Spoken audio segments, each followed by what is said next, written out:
It's my pleasure to be with you. I see we have a small intimate group, so we will have plenty of opportunity to just dialogue with each other. And I appreciate all of you being up and logged in on a Saturday morning. As Gideon said in my last live, I was a counselor educator for 29 years, and I've served in this role at CACREP a little over 2 years now. I can tell you that in this 2 years, we've had a lot of firsts at CACREP, but nothing beats what we're all dealing with right now. And this pandemic has left us all feeling rather helpless, and we're on the front end of this. So I think what I'd like to do is just kind of talk through with you what we've done, and I'm going to use the constructs of leadership and use CACREP and my role and action in responding to this as a way of explaining some of these constructs. And so if we can move forward on the next slide. So this is what I'm looking to do, is to define just 2 pieces of leadership, and then look at how CACREP and I have used that, and then to talk about some of the short-term and long-term actions and implications for COVID-19 as it affects counselor education, and then to talk a little bit about what data do we need going forward, recognizing that there are a lot of changes that either are already occurring or will occur in higher education. With that, let's go to the next slide. All right. So if we talk about leadership, and leadership is defined in many ways, and I want to focus on 2 pieces of leadership, which is the process and direction. So if we look at the process, leadership is a process that occurs within a group or an organization that is working towards a set of goals through a mutually influencing behavior. And as you know, leadership is either emergent or assigned. And people watch, trust, and follow leaders. So if we look at CACREP as a leader in the counseling profession, CACREP is the sole chair recognized entity for accrediting the counseling profession. And so CACREP is directed by the counsel preparation standards developed for public protection. The CACREP board's role is to develop standards that are relevant through the Standards Revision Committee. The Standards Revision Committee is made up of counselor educators, so the standards are prepared by the profession for the profession. And the board also creates policy in terms of that facilitates the implementation of these standards. And the staff then, CACREP besides me has a staff of 8. And as a staff, our role is to implement and carry out the directives of the board on a day-to-day basis with our programs. Every single accredited program has a staff member that's assigned to the program.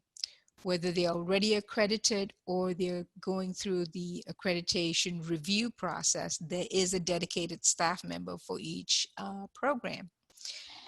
So my role as CEO is to keep all these processes moving in the same direction, and also to stay on top of anything that might be going on outside of counseling that may influence the profession.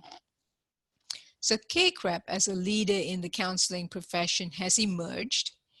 My role as its CEO has been assigned by the board, and our constituents, counseling practitioners, counseling students, counseling programs, watch the guidelines that CACREP provides. It pays attention to board's actions and then follows through by seeking accreditation or seeks to emulate the standards in the development of their programs. So that's leadership in terms of process and direction. If we look at the at the leader, at the CEO, and what a CEO is expected to do. These are kind of three things that I think are important for a CEO. A CEO needs to be a visionary, needs to be someone who's able to anticipate, is able to look ahead and set goals and work towards those targets. A CEO is also a manager, where you need to be able to engage in tasks and work with people towards achieving those goals. And thirdly, to be a change agent. A change agent is one that's willing to take risks while maintaining stability, and being able to work with their team, whether it's their staff, whether it's their constituents, in terms of being able to work through their fears of the unknown and to be able to take that risk. So if we look then at CACREP as a leader, the organization as a leader, the standards, as I said to you, are for public protection. And you know what you're getting with a CACREP graduate. And that's the public protection piece. There are entities that are, whether it is licensing boards, whether it's programs that say that they're CACREP equivalent, no such thing. There is no such thing as being CACREP equivalent. The entities that identify themselves as equivalent are only looking at curricular content. They're not looking at who's teaching the courses, how the courses are taught. They're not looking at faculty-student ratios. They're not looking at resources that the programs have. So when someone says the program is CACREP equivalent, all they're looking at is course content. Get off my soapbox now. CACREP also needs to be forward-thinking.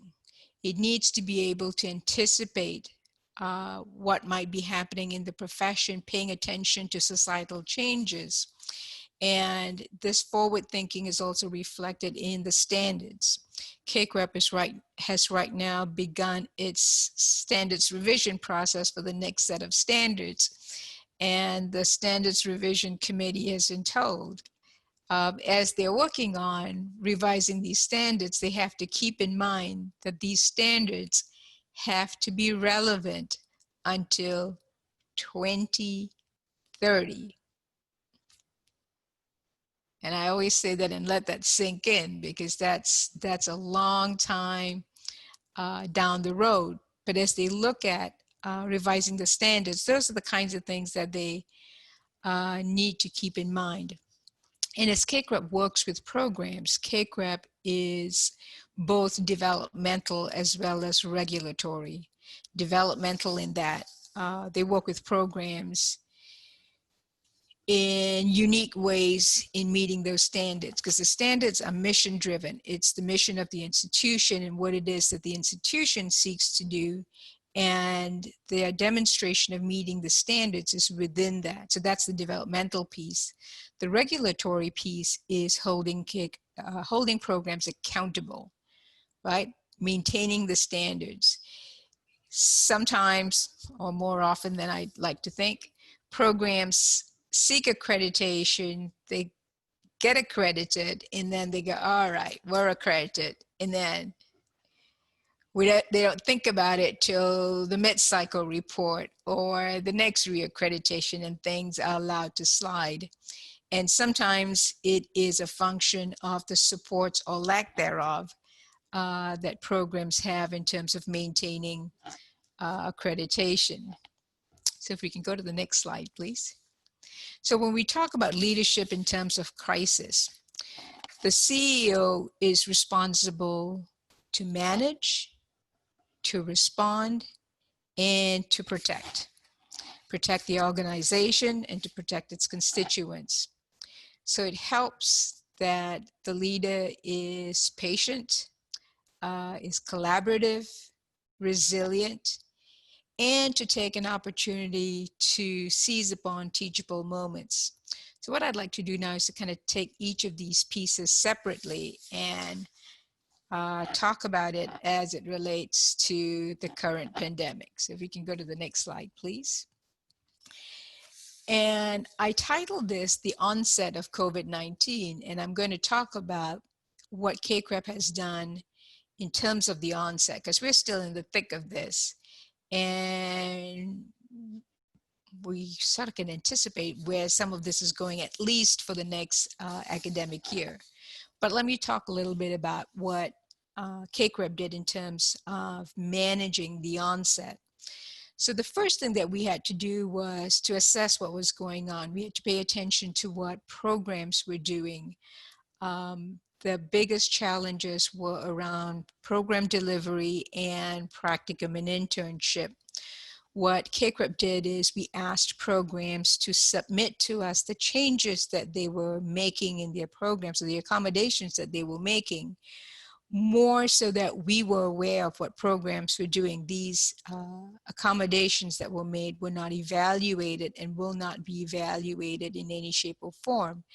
But it's a matter of record that we now have it, because this is something that we're going to be dealing with, at least from the accreditation standpoint, for the next 8 years, because any program that's accredited right now has had to do a lot of different things. And 8 years from now, the people in the program, the people sitting around the board making decisions are not going to be the same, and they may or may not remember what happened 8 years ago. So we've asked programs to document what they've done and what they continue to do. So programs have been good about not only sending that to us at the onset, but also to keeping us apprised of the changes that they are making.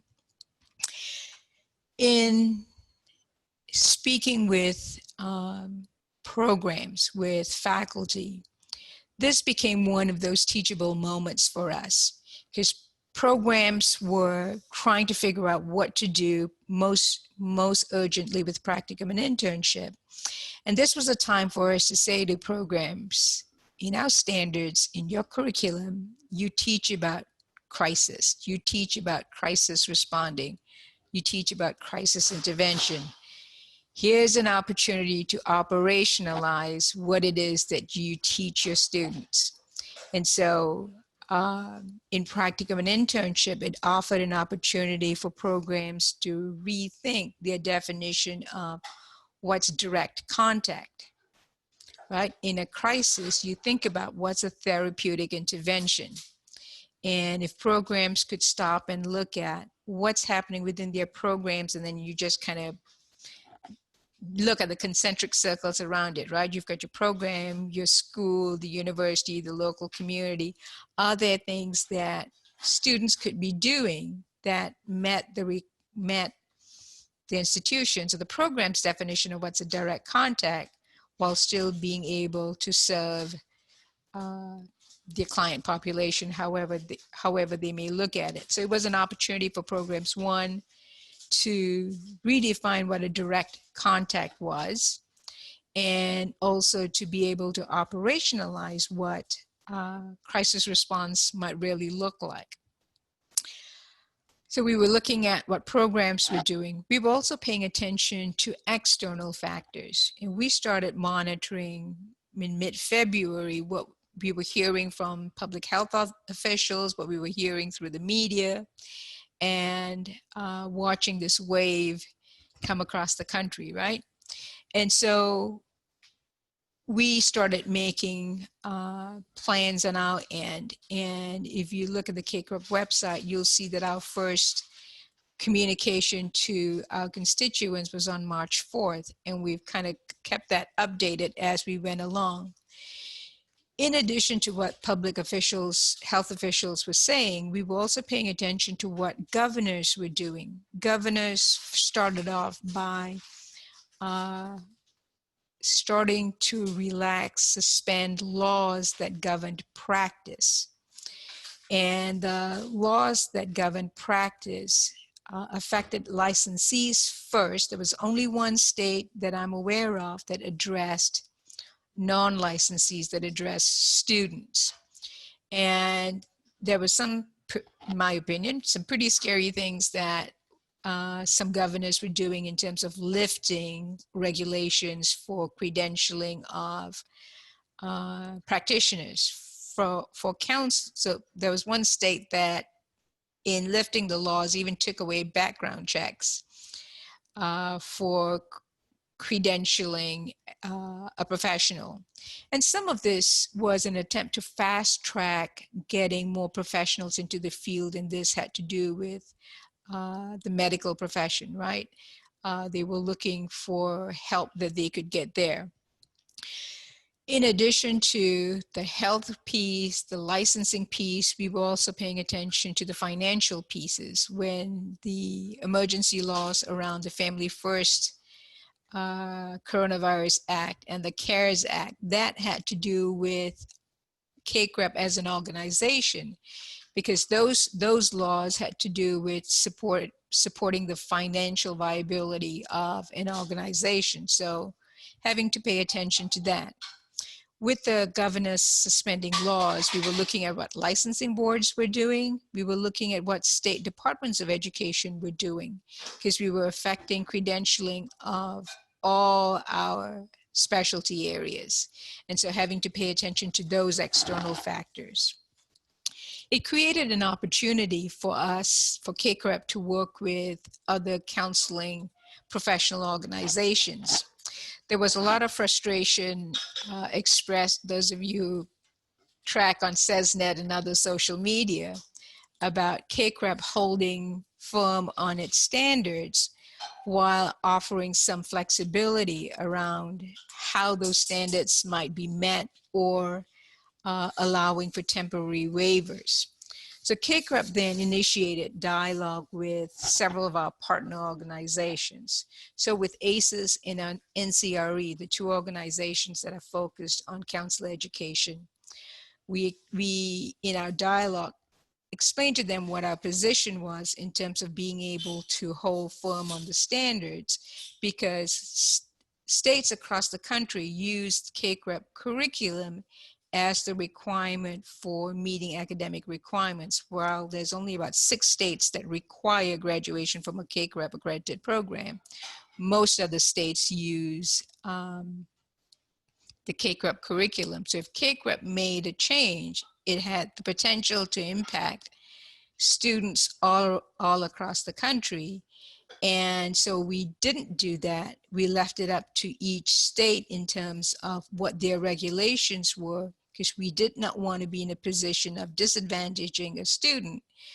Today, we might solve the problem of them graduating from a program and being able to be licensed in their state. But 5 years from now, when they relocate, they may not be able to get licensed. So we were conscious of that. And as we spoke with ACES and NCRE, it allowed for them then, in the work that they were doing with their own membership, to be able to do some different things. ACES, for example, held 2 webinars. They held one webinar where they asked programs to share what they were doing in helping students meet the direct contact requirement for practicum and internship. They also had webinars in terms of moving to online instruction. So ACES, given that that's their mission in working with counselor educators, was able to do that. With ACA, ASCA, and AMCA, being able to track with them what was happening in practice, what kinds of sites were closing, reasons for that, how could we facilitate and share information with programs in terms of what they could and couldn't do. And now, as the country is starting to open up, the next set of calls or questions that we're getting is CACREP setting guidelines for practicum and internship sites in terms of guidelines for students coming back into placement sites? We get the call about, do we have guidelines about the use of PPE and what sites are required to do? Well, CACREP doesn't approve clinical sites. Programs do. And so programs are the ones that are in a position to ask for protections for their students. And most programs have a contractual agreement with placement sites. And if you have an agreement with a placement site, what do you have in your agreement as to safety protocols for your students? And this might be the time for you to pull out that agreement that you have with your sites and look at what safety precautions that are in there, and maybe there needs to be an amendment to that. And most often when our students are in placement sites, they function very much in the same way as the rest of the staff. So it's, to me, seems reasonable to ask that the interns get the same kind of protections as the staff do. I digress, but that's an example of how things are changing, where we can work with other entities. So this is where the professional organizations that work with the practitioners are able to provide more direct information and be advocates for students in placement sites. What else do I want to say about collaboration? So the other three entities that we also stayed in constant contact with was NBCC, CRCC, and AASCB. These are the three entities that work with credentialing and licensing. And so we had to keep them apprised of all the things that we were doing so that they were aware of the potential impact on credentialing within their organizations. And what this offered for us to be able to do, is the opportunity for all of us, was we created links from one site to another, because each of us was focusing on a very different aspect of response to this pandemic. And so we were able to share resources and share links. So that was an opportunity that the counseling professional organizations had in terms of keeping our publics informed and making sure that we were not duplicating our efforts, and being able to use our resources in the best possible way. While all of this is happening within the profession, within our own operations, in our office space, we now had to think about, what are we going to do? At the onset of the pandemic, we had the volume of our phone calls increased in the office. I said to you earlier, there were a lot of frustrations expressed, and I watched my staff vicariously experience what faculty and students are experiencing. Because this is a group of people who have the answers. If you have an accreditation related question, you pick up the phone, you call the office, and one of them has an answer. And they found themselves, we all found ourselves in a situation where we didn't have the answers. And to be able to provide either the best guidance we had, or to say, at this point, we don't know. And that was starting to get frustrating for the staff as well. So I watched them vicariously experience this. I started hearing, well, why can't we do this? And why can't we do that? And so we had to take time as a staff to kind of step back and process what we were experiencing. Because at the same time, these are the same folks who now are having to deal with children at home, spouses at home, and everyone trying to do everything at the same time and being with each other 24/7. And so we had to take it as a staff to step back and look at what was going on. And once in Virginia, the governor had a stay-at-home order, we had to move our entire operation to a teleworking environment. And fortunately for us, we have systems in place that allow us to do that. But that was a shift that happened in a week, to move from being in the office. Sidebar here, we had just moved into a new set of offices. We had been in that office for 6 weeks. Now we've spent more time at home than we have in our offices. But we moved, right? And so we had to pay attention. I had to pay attention to not only moving our whole operations to a teleworking environment, but also to maintain our operations as usual, because programs are still expecting to go through the accreditation review process. Then having to manage staff remotely, that's another layer. So for the, and I suspect I'm preaching to the choir, because you've all had to deal with the same things as well. And so from an operations perspective, having to do that. So that's the first piece, right? Managing. Okay, so in terms of the responses, here's the immediate response. And we talked a little bit already about counselor education and what it is that they've been doing. We've talked about what the regulators have been doing. And so let me spend more time kind of talking about what CACREP has been doing. So if you go to our website, you see the list of flexibilities and adaptations that CACREP put into place to allow programs to adapt, right? And all of this is time limited. And the need to do this is, again, it's continuing to evolve. And so we have to set some limits, but the way things are going right now, we definitely have to respond to this. So CACREP had to be thoughtful and timely in its response. And as I said to you a little earlier, we had to be careful that while we might provide a short-term solution, that we were not creating long-term problems. In talking with ASCB, this is the Association of State Counseling Boards, even they were trying to figure out what is this going to look like. And there was some push even from them about making adjustments to internship hours, right? So we were careful. CACREP was very conscious, the board was very conscious that CACREP has to maintain its social trust. There is an expectation that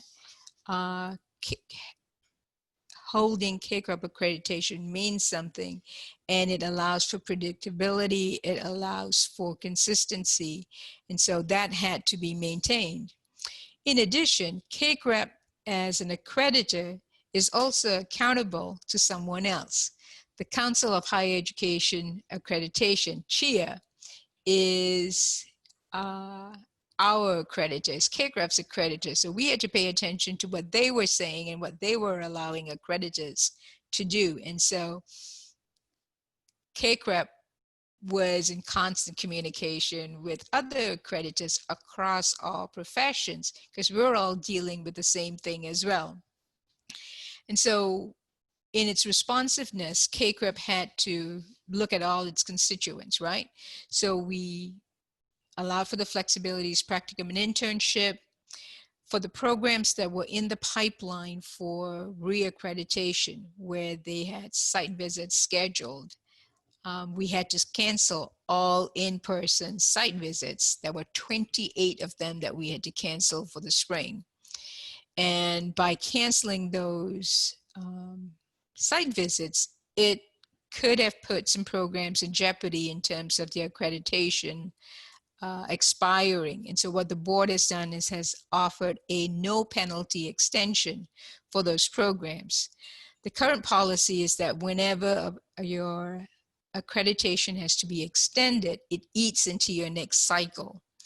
And with this pandemic, and that's what the board decided, is that they would give programs a 1-year no penalty extension, recognizing that there will be financial implications for institutions coming into the next academic year.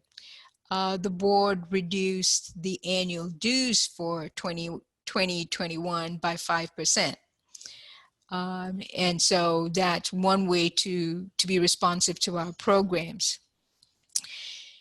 As states were making changes and CACREP was holding to its standards, CACREP allowed for programs to make the decisions to follow whatever flexibilities or suspensions that their state allowed for credentialing. And so CACREP has a policy 1K, which literally says when standards conflict with state laws. And so that's the place for where programs can say, we know that internship is 300 hours, but our state is allowing school counselors to be certified with 200 hours. So we're going to allow that to happen. So the policy says that you are now out of compliance with the standard, but let us know, what are you doing to come back into compliance and to identify a timeline within which that will occur.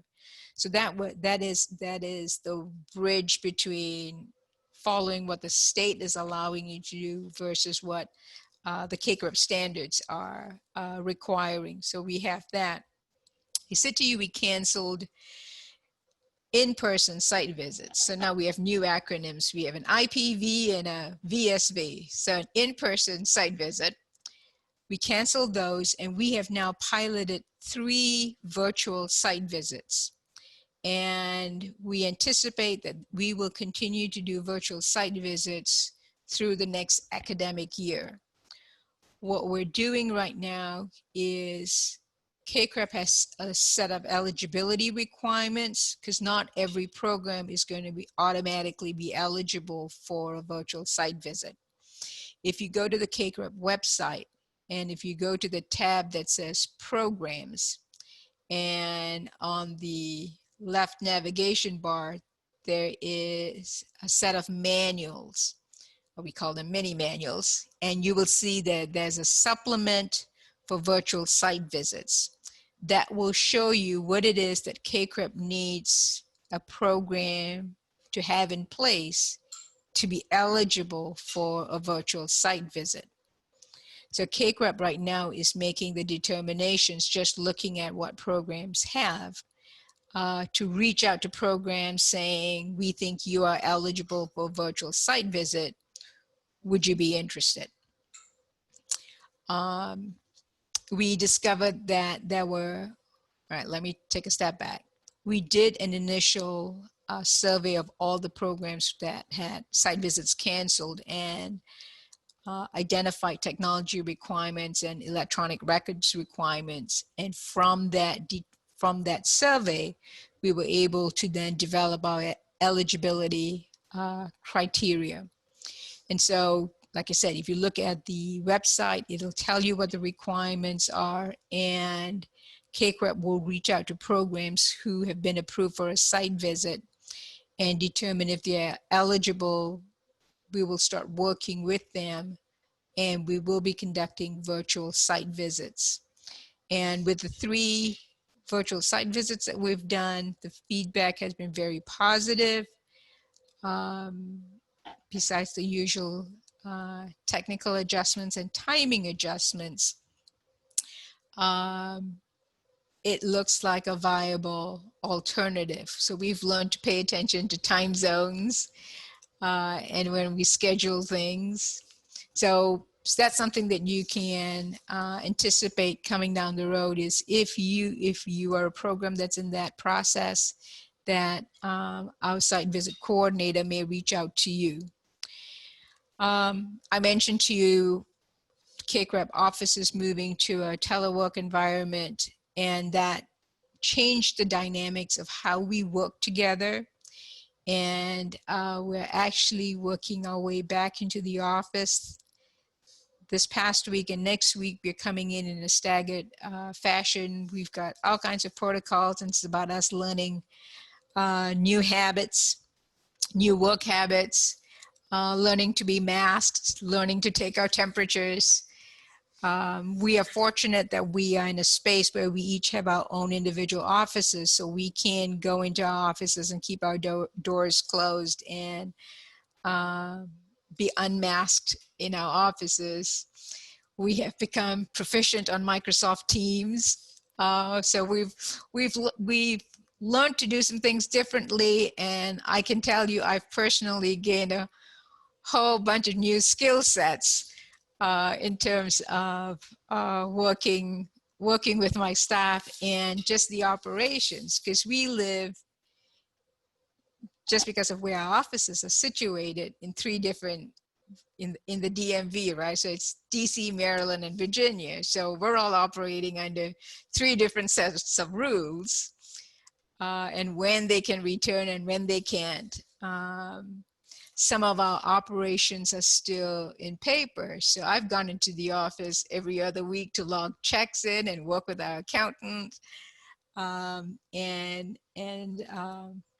just having to do some different kinds of things.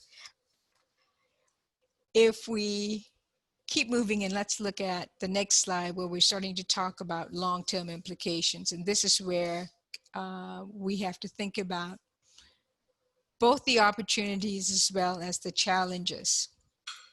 So let's just focus on counselor education first, because I want to talk about counselor education, I want to talk about regulation, and I want to talk about CACREP.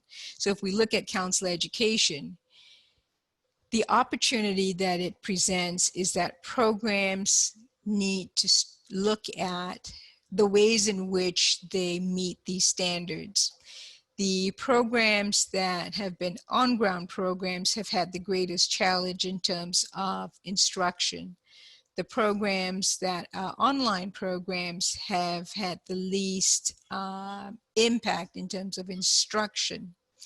When we start to look at practicum and internship and look at skills development, programs are going to need to start to think about some other ways in which students can meet these requirements.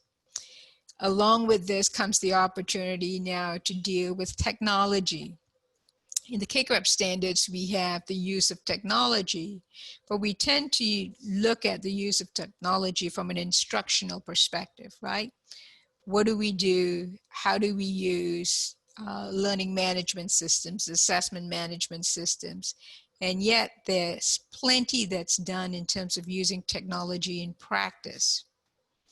There are enough folks that use various kinds of apps with their work with clients, with their own record keeping.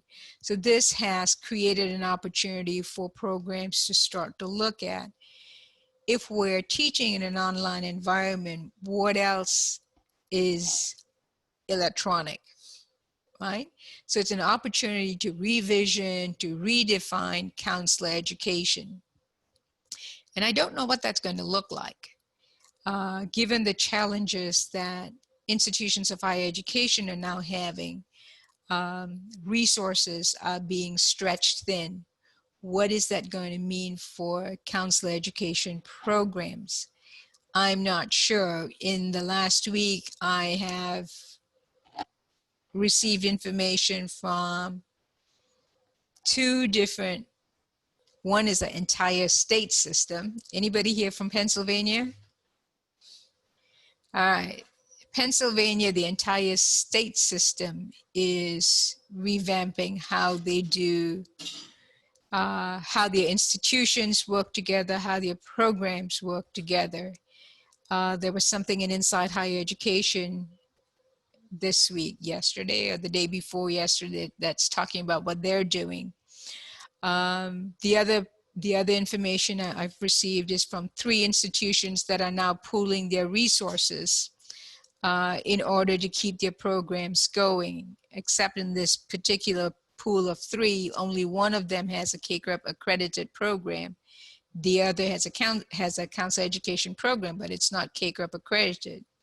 Don't know what that means and what that looks like. So that's the challenge that programs are experiencing, and we as CACREP will have to deal with in terms of what this transition might look like and what the expectations are going to be.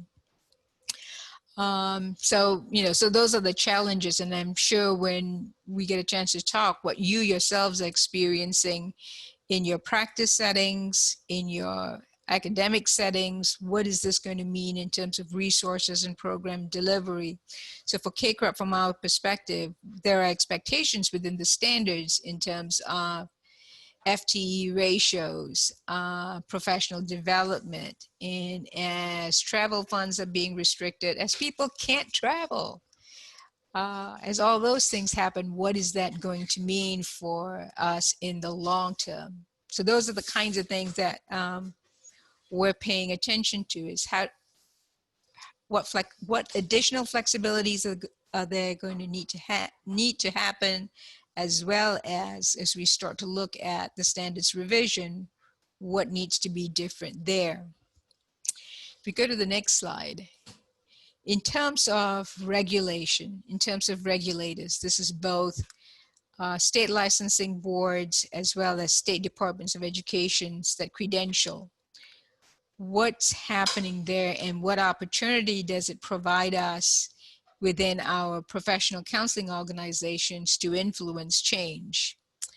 I don't know what you see happening within your own states that your state ACES might be doing, or your state AMCA might be doing, or any of the other specialty areas.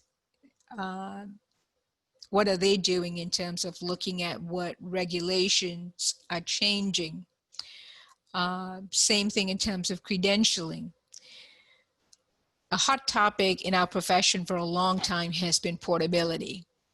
And portability, and here's one clear example of what this is, what attention we're going to need to pay to this, right? And also with the new federal regulation that went into effect July 1 that says that institutions of higher education have to notify their students their eligibility to be licensed to practice in the state in which they are located. Common requirements. And right now, like I said, there are about 6 states that require graduation from a CACREP program, but there are 28 states that use the CACREP curriculum for the academic requirements. So here's another area that we need to pay attention to in terms of regulation.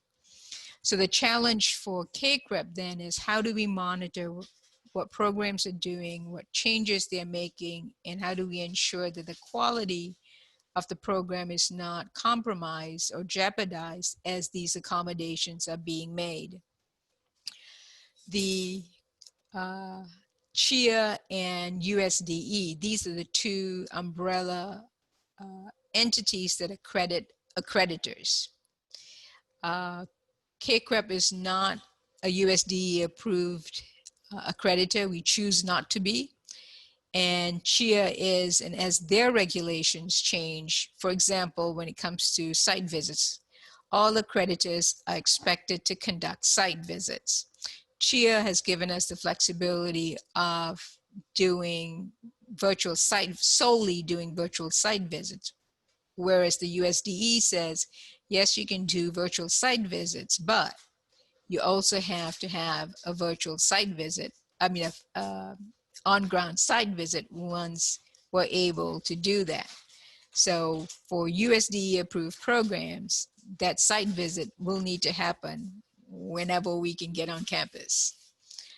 So that's regulators. How am I doing on time, Gideon? Okay. And then if we can keep going then to the next slide. So here's the long-term impact that CACREP is going to have to pay attention to. I mentioned the SRC, the Standards Revision Committee. They have a charge, and if you go to our CACREP website, you see what their charge is. And online delivery of programs was one of their charges. And so now they have had to pause and take a different perspective on their charge. The charge is broad-based, and the online delivery is one thing that they really will have to rethink. Their timelines. The SRC was scheduled to go to 4 different conferences this spring, and it's through the conferences that the SRC has dialogue with the counseling community to get input. They don't have any documents, draft documents yet to put out for public comment, but this is their chance to ask questions. And with the cancellation of all the conferences, they are now looking at hosting webinars themselves at different points in time as a means to engage the profession. In the original timeline, they had set this fall, their target was to have a draft of a section to release to the profession for feedback. But given with what institutions are dealing with with the onset of COVID and what practitioners are having to deal with, we didn't think that the profession was ready to be providing feedback to the standards, and were weary of the current situation being the lens within which feedback is provided. So they're delaying their timeline. And so stay tuned. They met this last week, and they will have a statement that they will put out on their website identifying their revised timeline and the mechanisms that they will use to engage the counseling profession in dialogue. I've already mentioned to you the virtual site visits. We will move forward, and we fully anticipate that this is something that we will do through this next academic year. And if and when we can do in-person site visits, we anticipate that we'll do, if we get back to in-person site visits in the spring, we might still do the virtual site visits and do in-person site visits. But as you know, that's all up in the air. But the virtual site visits will continue. So the challenges that CACREP now faces is the quality assurance. How do we still hold programs accountable given the realities within which they're operating? And we're hoping to continue to get information that'll help us make some of those decisions. And that's the same question our fellow accreditors are asking across other professions, is how do we hold programs accountable? And all of us accreditors said to programs, go move your programs online. But now we're going, okay, not all online programs are created equally. And so how do we hold programs accountable? So that's something that CACREP will have to grapple with in the near future. We also have to monitor now what had started off as being temporary change. How much of this might start to move towards being permanent changes, given the challenges that institutions of higher education are facing. So that's something that we will be paying attention to, and probably will need feedback from and reporting back from our programs. That in turn will inform any further temporary waivers that need to occur, if there's any extensions that need to occur to our existing flexibilities. So those are some of the things in terms of long-term for CACREP. And the other piece is risk management. We are an organization, we have to look at our viability, right? And so as an organization, in looking at who we serve, we have to be able to meet the needs of those we serve. And so that's where the flexibility that CACREP has afforded programs is still within our quality assurance mandates. So while programs have been very frustrated with CACREP in terms of holding to standards, and very often we get compared to other professions that are who have had wider flexibility and wider waivers. Well, in these professions, graduating from that with that accreditation is a requirement in all 50 states. I won't call out the profession, but if that profession says, all right, you don't have to have 800 hours, you can do 400 hours, it doesn't disadvantage any student, because when they graduate, they can get licensed in the state that they're in when they move 5 years down the road, because they were a graduate of that accredited program. That potential barrier is not there when they move. Counselors can't say that. Same thing with practicum and internship sites. Some professions have very strict guidelines about where students can be placed. The contracts with placement sites are very specific. Again, if any adjustments are made to that, it doesn't disadvantage any student. And so CACREP has to look at what flexibilities it can provide. It did at the onset and it will going forward, but still within its mandates. Continuing with the risk management in terms of the board has to make sure and be very clear in terms of its waivers, the expectations, in terms of using those waivers are time limited, and many of these waivers come in with required documentation. And the board has to be very clear in not only what it requests, but also in how it reviews what is submitted. The board also has a fiduciary responsibility to the organization. They have to ensure that the organization is viable. So we have to pay attention to the risks of programs determining that they are not going to seek accreditation. Programs that are already accredited, chances are good that they will continue to maintain their accreditation. But programs that are new accreditations, the institution may decide that this is, for lack of a better word, discretionary spending, and so they're not going to do that right now. And so we need to be, the board needs to pay attention to what does that mean for them and for the organization.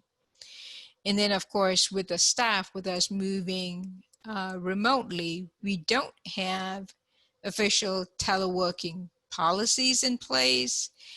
The risks that are involved with teleworking in terms of whether it's equipment, whether it's workers' compensation, security of information, because they now have to access information from their home where, again, we don't know where the security is. So those are the kinds of issues. We've all learned and seen enough of things that occur when we're in a Zoom meeting, right? Children come in, dogs come in, conversations occur, and some things are fine and some things are red flags, right? And I said to you, the board had its meeting last week, and those were some of the rules that we had to set down, because if we're making accreditation decisions, those are all confidential. And so we had to set some very strict guidelines about what board members had to do in order to be in a secure place at that part of the meeting where we were making accreditation decisions. So that's the security. So if we go to the next slide, so this is kind of where we're at right now. What do we need to know in order to make changes? What are programs doing? What are practitioners doing that is going to require change from the accreditor? We need to get information in terms of what's changing, what was temporary that might become permanent. And of course, we're all paying attention to what's happening in higher education across the board. And presidents and provosts are having to make decisions that are trickling down to programs. We need to pay attention to that. When it comes to credentialing boards, the two big things that kept surfacing was the idea of telemental health and distance supervisions. There are actually some places, some boards that do not accept distance supervision. Same is true with telemental health. So these are issues that we have to pay attention to in the near future, because the onset of COVID and the continuing dealing with that has changed the nature of how we do things. And so these are just some of the things that we need to pay attention. So I will stop talking now and open the floor to comments or questions or thoughts. So Dr. Fernandez, thank you. This is, I think the neat thing that we're all getting to see is, like, you know, when you're steering the helm, like when you're in the captain's, you know, part of the ship, like you have so many moving parts going on. And I think that the question that I'm sitting with, that if you're open to it, I think the piece that I'm sitting with is what are different leadership strategies that you have found particularly helpful for yourself or your staffs or even just like external stakeholders? Like, are there any specific leadership strategies that you have found to be like so critical during this strange time of COVID? Sure. Sure. I think for me, the biggest piece, two things, is the listening and the collaboration. In the listening, to pay attention to what the different entities are saying, right? Whether it's the programs, whether it's the students, whether it's the faculty, to listen to what it is that they're saying. And then two, to work together. And that was I think the most helpful in this whole last few months, is the notion that each organization has its own mission, has its own expectation and specific constituencies that they work with. But if we share information with each other, it quells rumors, it quells misinformation, it allows for stability, because there's a lot of fear right now because there are a lot of things that we don't know. But the more the professional organizations could talk to each other, the more we can address the very specific and unique needs of our constituents. So for me, during all of this, the leadership piece that was important is just listening, as well as working with the other counseling organizations, because there's plenty of work to go around.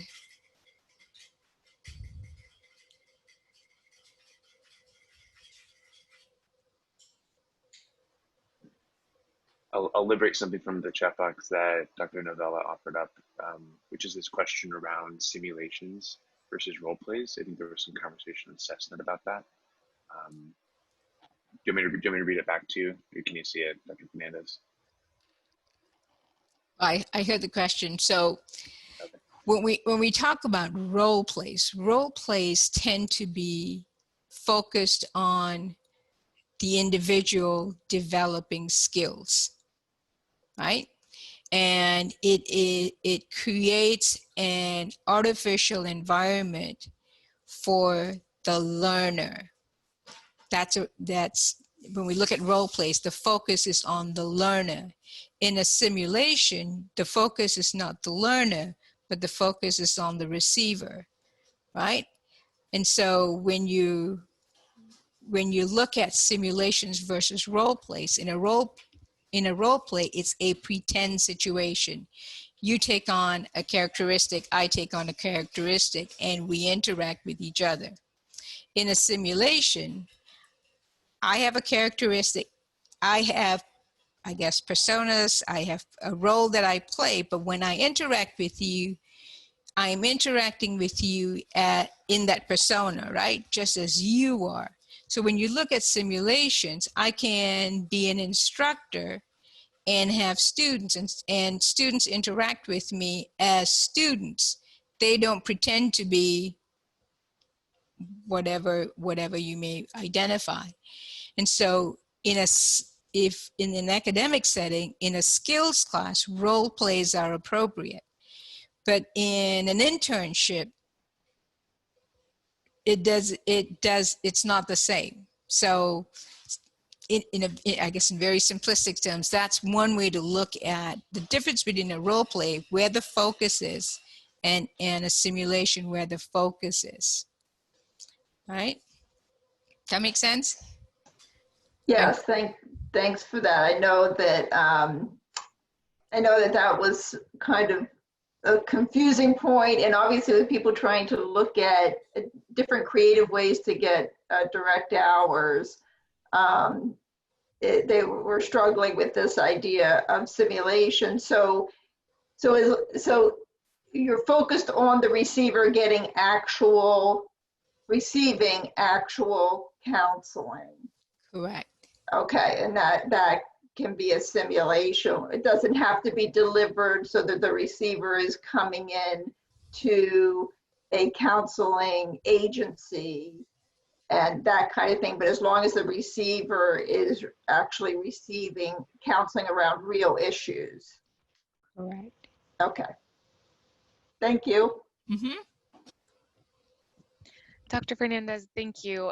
My question is a bit odd, but this is just my counseling brain at work. So during this time of collective trauma, because I specialize in working with survivors of trauma, I've been doing a lot of advocacy and helping people take care of themselves in response to their own collective trauma response, including and especially counselors. And so as you were talking, I couldn't help but just think about this crucial role CACREP is playing in being a holding environment for counselor educators, counseling students, and just when you were talking about the vicarious traumatization piece of you guys are holding all of this collective trauma from all of these different programs. And so I was thinking through the invaluable work you guys were already doing, but just this extra piece you're playing. And so first of all, thank you for that. But my question is, I'm curious how you and your team have taken care of yourself in this time in response to collective trauma. We're all figuring out what this looks like in our profession, but you have a very unique role because you're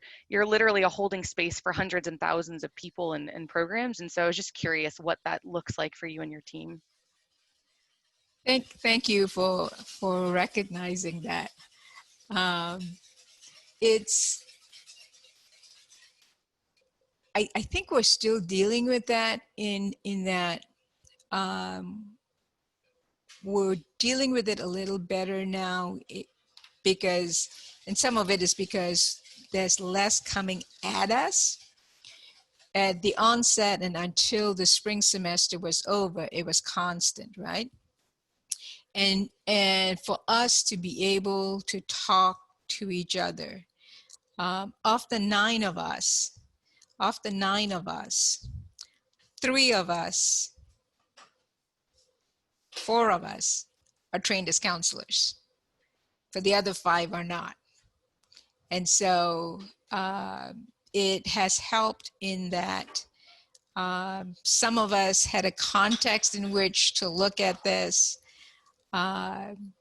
So for me, with my staff, being able to first recognize that, you know, what they were feeling, and then to help them then understand what the programs were feeling, what the students were feeling, and us being able to talk to each other regularly. So once we were teleworking, we met once a week just to touch base with each other so that we could see each other, right? Like I told you, we got proficient on Microsoft Teams, but it's still not the same thing. So once a week, we did that. And that has helped. And we talk about things to put on our radar. And that's every week, that was one of the agenda items. What do we need to have on our radar? And this is when we'd say, well, we've heard this, we've heard that. And so that's kind of how we've taken care of each other. And again, like everybody else, they're dealing with children at home and spouses at home. So just being able to talk to each other and create a context.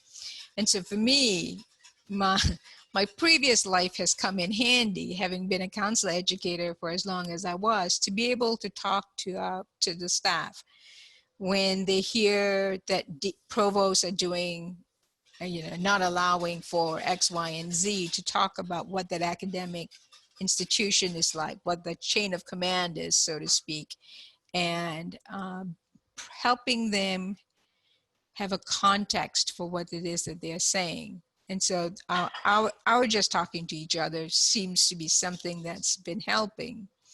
And my ongoing conversations with my counterparts in the other professional organizations keeps me informed. And the more I can share that with the staff, the easier it is for all of us to keep things in perspective. Right, because each person sees things, and that's something that they have all learned too through this, is we all don't know. This is new to all of us, and we're all figuring this out as we go along, and the need to be able to verbalize becomes important. I hope I answered your question. You did, thank you. I really appreciated just the word context and just how you all met yourselves where you are. It was very beautifully depicted. Thank you for sharing that. You're welcome. Well, let me ask you a question then. What do you want CACREP to know going forward in this next academic year, particularly this next semester? What are some of the realities that you're dealing with that you want to put on our radar? Well, I can jump in. My name is Dr. Novella. I'm assistant professor at Fairfield University in Connecticut. And as you obviously know, the placement and practicum internship experiences, and as you're talking about your sort of vicarious trauma, I'm trying to remember some of the phone calls we made to you all. I'm starting to feel pretty badly about it because we were so stressed.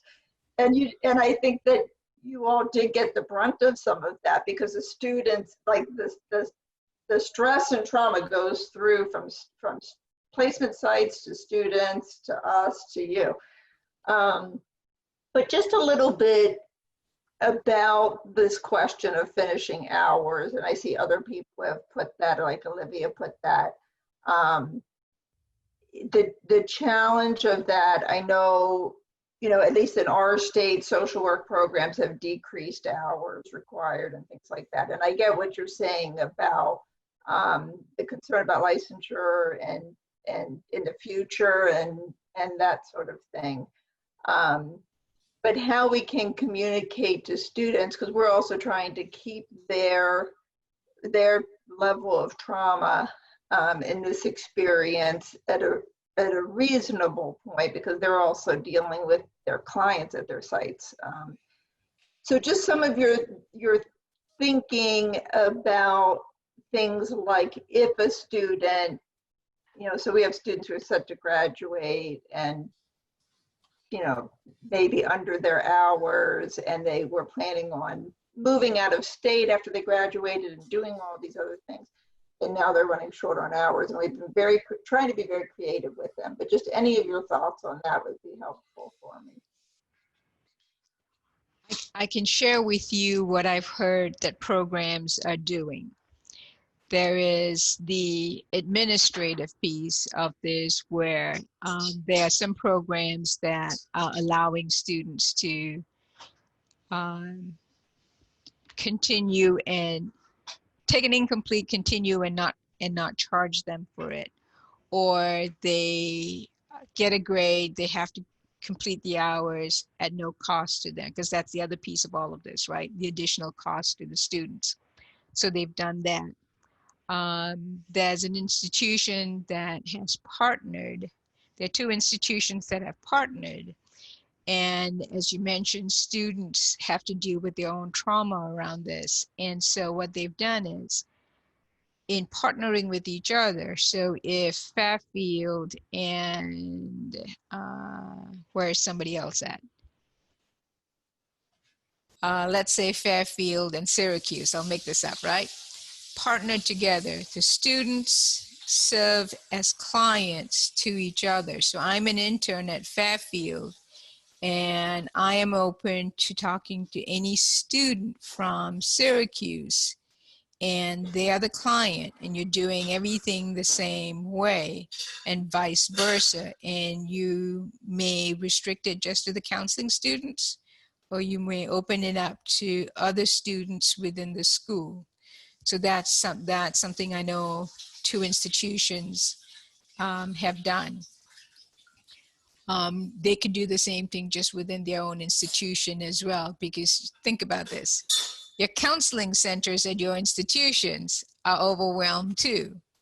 You ordinarily may not have placed students in your own counseling center, but might this be a time to make that exception and set some boundaries in terms of who those clients could be that your students could be working with, right? As you look at, so those are some things that I know that some programs have done. What else could you be doing besides the simulations? It just depends on where you are, isn't it? And what access you have. And again, it's about thinking about using placements that you would not have thought about. So, if you look at your local communities, what are your local communities now doing that might be a place that a student could go? And again, we're still operating in a crisis situation. And so what would you accept as a therapeutic intervention at that time? At the start of the... We tried to work with the local Red Cross, who are providing some disaster mental health services, but so our only problem we're running into is the requirement for the question of using students. They're very concerned about using students. They'd like to have licensed people, but we're working on it. Mm-hmm. But thank you for that. Yes, it's being very creative is what Yes. What has to happen.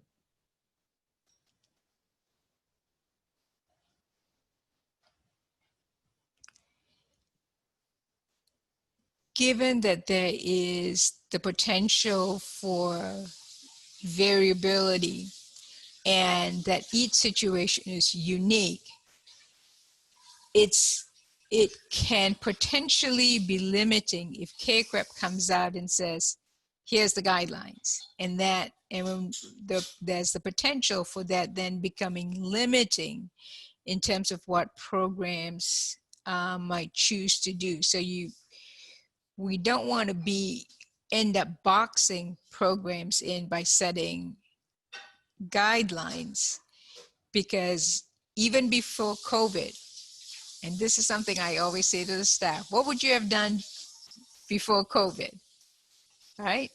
And so even before COVID, programs had the ability to determine what kinds of activities met direct contact. Programs have the ability to determine what are acceptable and unacceptable placement sites.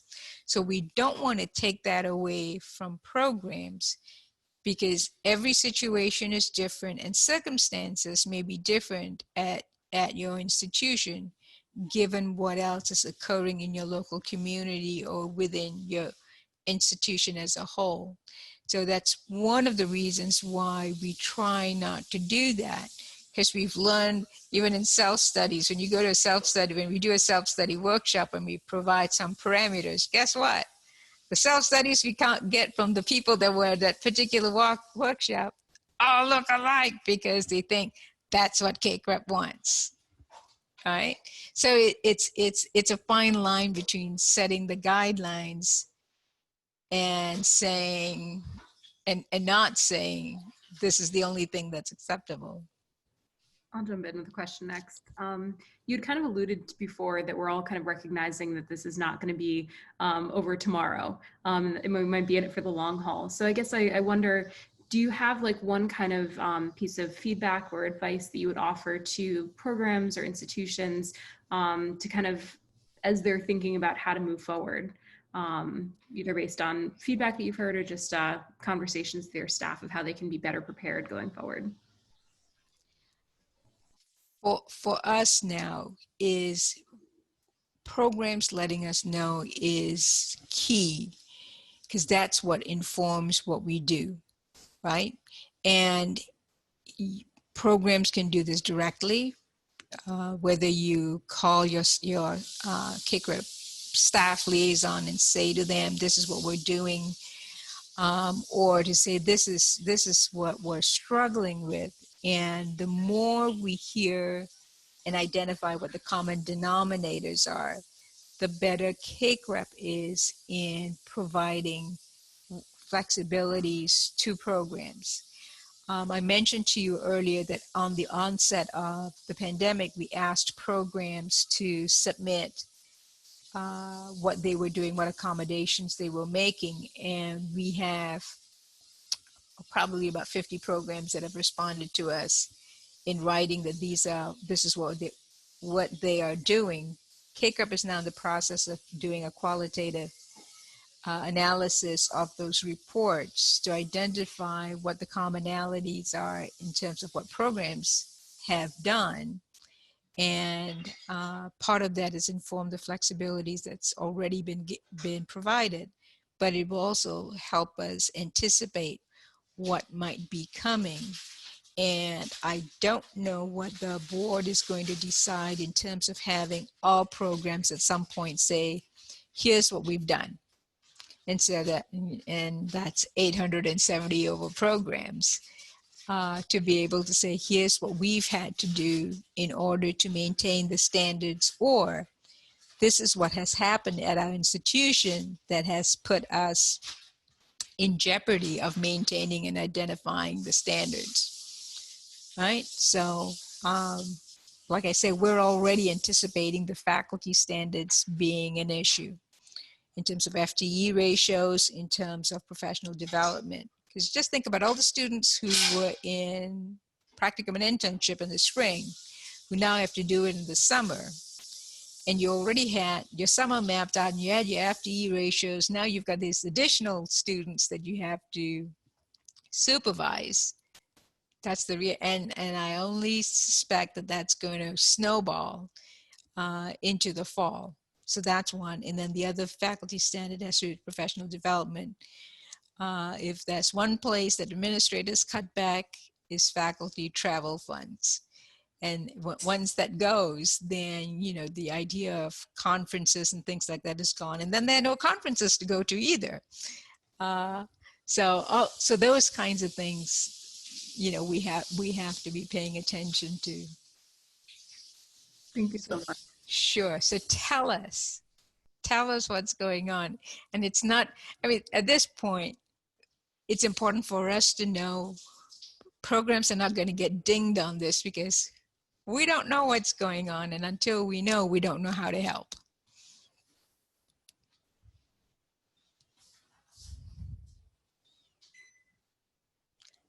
Yep. Budgets. So I know we have, you know, just a couple more minutes left together, and I'm wondering if I could throw a question out there that really wasn't maybe touched on within your formal presentation, but I think could, like, I don't know, could open the conversation up. I know that, you know, that CACREP like has a lot of data, and I know that, like, as one of the like motherships within the field, like CACREP does have a role in like helping shape and focus like research agendas. Mm-hmm. And I'm wondering, based on the data that, you know, CACREP has, and based on its like focus and goals in the years to come, is there any conversation within CACREP around its research arm or its research practices that could help further shape some of how we're thinking about standards revision or program standards adoption, or any of these other pieces that you pointed to? Yes, funny you should bring that up, because that was something that did come up at our last board meeting. For a long time, CACREP has had an opportunity for faculty and for students to submit research proposals and get funded through CACREP. But what this particular situation has done is that it has opened the door for us to think about being more I don't know if directive is the word, in terms of identifying what the research questions are that we have, and what data might we already have that we can provide to answer those questions. And so one of the things that we have started talking about is, rather than having an open call for proposals, for us to identify what the research questions are, and for either to seek specific individuals or to say, here's what we're looking for. Is this something that you are interested and willing to do? So we would have the research question, the data, and probably a stipend to go along in terms of supporting that research being done. So it is definitely something that has come up that will require some development on the part of CACREP in order to do that. So hopefully I've been able to share with you some of the things that CACREP continues to deal with. There are some things that are visible, and there are some things that are not visible to our constituents, but we're always available to engage in conversation and to listen to what's out there. And the more you share with us, the more we hear, the more we're able to do something about it. And sometimes there are venues where the conversations are helpful, and other times it's a place where people vent. We